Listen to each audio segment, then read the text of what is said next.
In the Battle of Tarvis, 3 divisions of a First French Republic army commanded by Napoleon Bonaparte attacked several columns of the retreating Habsburg Austrian army led by Archduke Charles, Duke of Teschen. In 3 days of confused fighting, French divisions directed by André Masséna, Jean-Joseph Guilloux, and Jean-Mathieu Philibert-Serrurier succeeded in blocking the Tarvis Pass and capturing 3,500 Austrians under Adam Barjalix von Bargerhauser. The engagement occurred during the War of the First Coalition, part of the French Revolutionary Wars. Tarvisio today is located in far northeast Italy, 27 kilometers southwest of Villach, Austria. After his capture of the fortress of Mantua in early February 1797, Bonaparte cleared his south flank by crushing the army of the Papal States. Reinforced from the Rhine front, he determined to drive the Austrian army from northeast Italy. His offensive began in March and consisted of a secondary drive through the county of Tyrol by Barthélemy Catherine Dubit's left wing and an eastward thrust by Bonaparte's main army.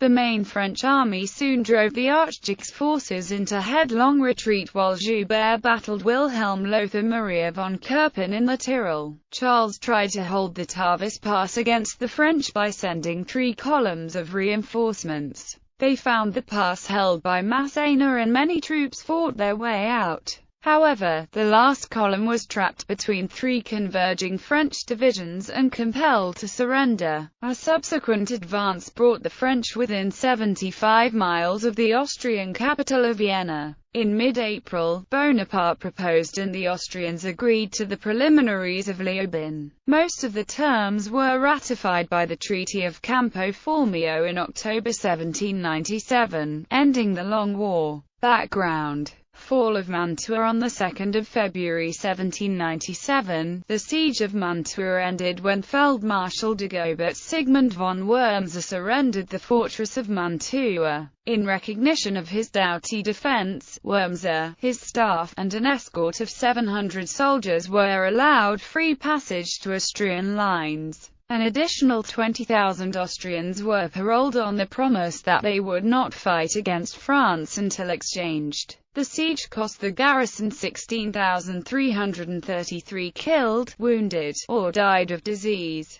The French captured 325 artillery pieces in Mantua and recovered 179 of their own guns that were lost earlier in the siege. General of Division Napoleon Bonaparte was not present for the capitulation, having left a few days earlier to press the war against the Papal States. Following instructions from Bonaparte, General of Division Jean-Mathieu Philibert-Serrurier refused to amend the initial French surrender proposals. At length, Wurmser caved in and accepted Bonaparte's terms. Columns of disarmed Austrians marched out of Mantua on 4, 5, and 6 February. French offensive, but important events were already taking place elsewhere. On 3 February, a 9,000-man French column under General of Division Claude Perrin-Victor crushed a 7,000-strong Papal force led by Feldmarschall Lieutenant Michelangelo Alessandro Collimachi in the Battle of Faenza. For the loss of only 100 men, the French inflicted 800 killed and wounded on their enemies and captured 1,200 soldiers, 14 guns, 8 colours, and 8 caissons. On 9 February, the 1,200-man Papal garrison of Ancona surrendered to Victor.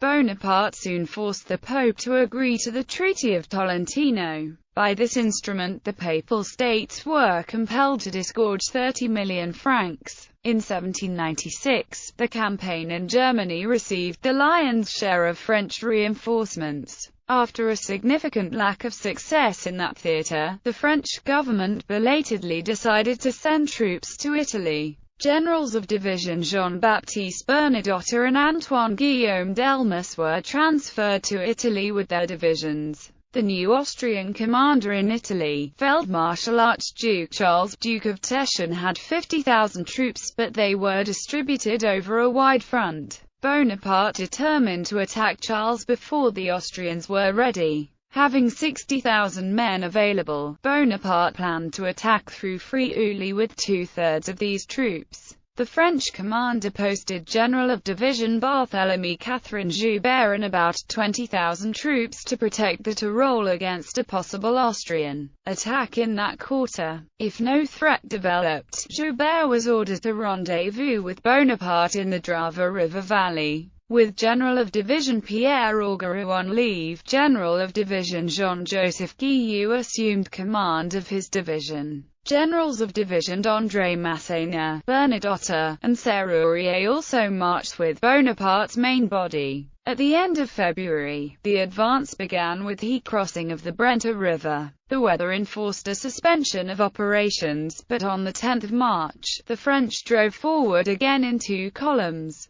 Bonaparte took 32,000 troops through Sacile, aiming for Valvasone. Guarding the left flank were Masséna and 11,000 more men. Charles deployed his main force between Spilimbergo and San Vito al Tagliamento. On the 14th, Masséna clashed with a small force of Austrians under General Major Franz Joseph Marquis de Lusignan. On the 16th of February 1797, the divisions of Guillou and Bernadotte attacked across the Tagliamento River under cover of artillery fire. In the Battle of Valvasone, the French inflicted 700 casualties on their foes and captured 6 guns. The next day, Bernadotte scored a coup at Gradiscar di Sonzo when he cut off and forced a 2,500-man enemy column to surrender. 3 battalions of the Hoch- und Deutschmeister infantry regiment near 1 battalion of the SPLE Acute NYI infantry regiment near 10 guns, and 8 colours fell into French hands.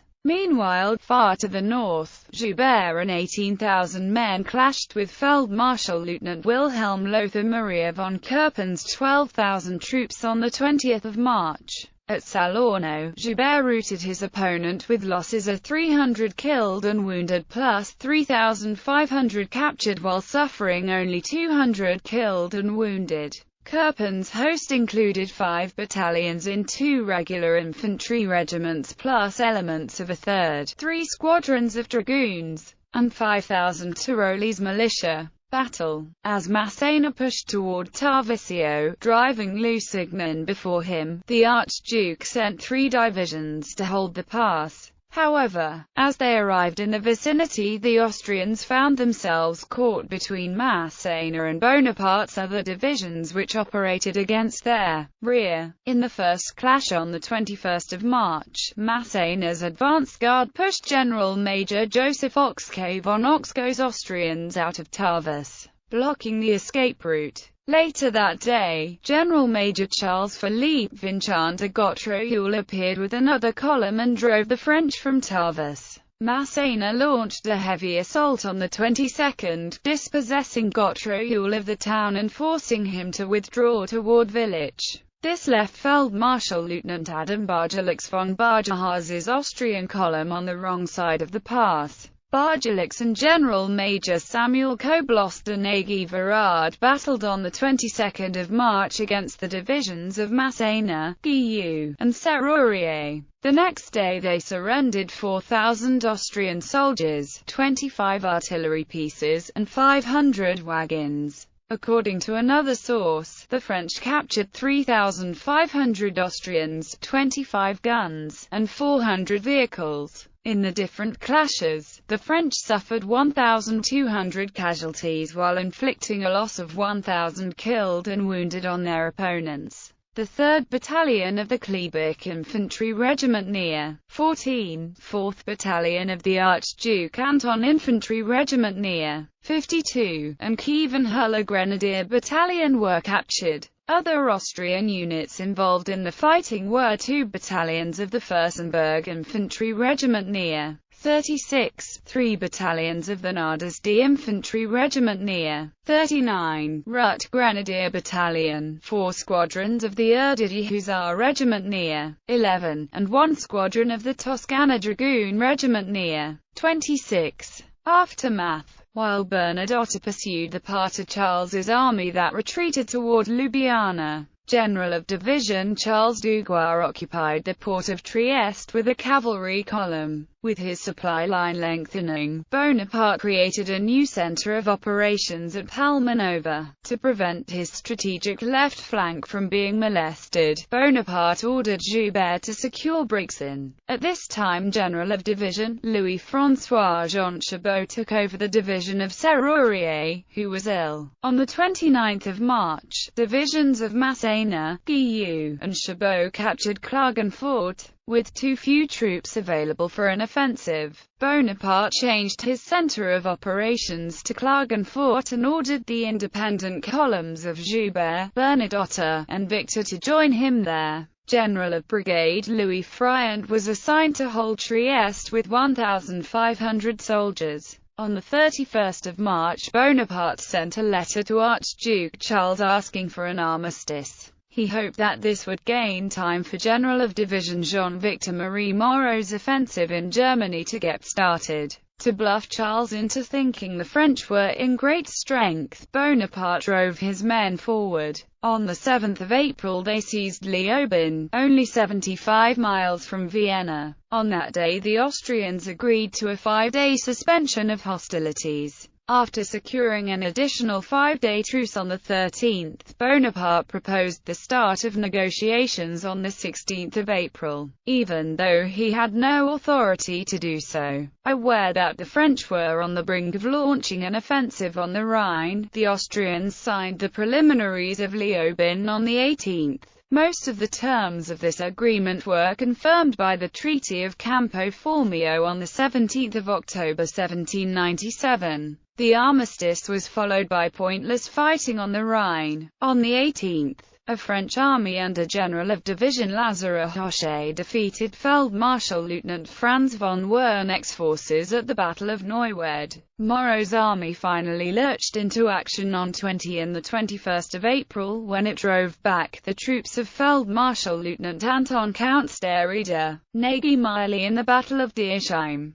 During the fighting at Tarvis, Joubert's column continued to advance. The French general repulsed an attack by General Major Johann Ludwig Alexius von Lauden at Neumix on the 21st of March. Dropping off Delmas' 5,000-man division to guard his supply line, Joubert pressed forward to Clausen where he again defeated Kirpen on the 22nd. The Austrian retreated northeast to Mittenwald where he was beaten again on the 28th of March and pushed out of Sterzing. With the Tyrolese militia turning out in droves to fight the French invaders, Joubert was compelled to fall back to Brixen. On the 31st of March, Kirpen attacked the French at Brixen but was unable to dislodge them. After being reinforced to 12,000 men by the arrival of Lauden's brigade, Kirpen again assaulted Brixen on the 2nd of April without success. Nevertheless, under continuing pressure, Delmas withdrew from Bolzano on the 4th of April. The next day, Joubert set out for Villach in the appointed junction with Bonaparte. After continuous skirmishing with the Tyroleans, his column reached there on the 8th of May, well after the Leoben agreement. During Joubert's campaign French losses may have reached as high as 8,000 men.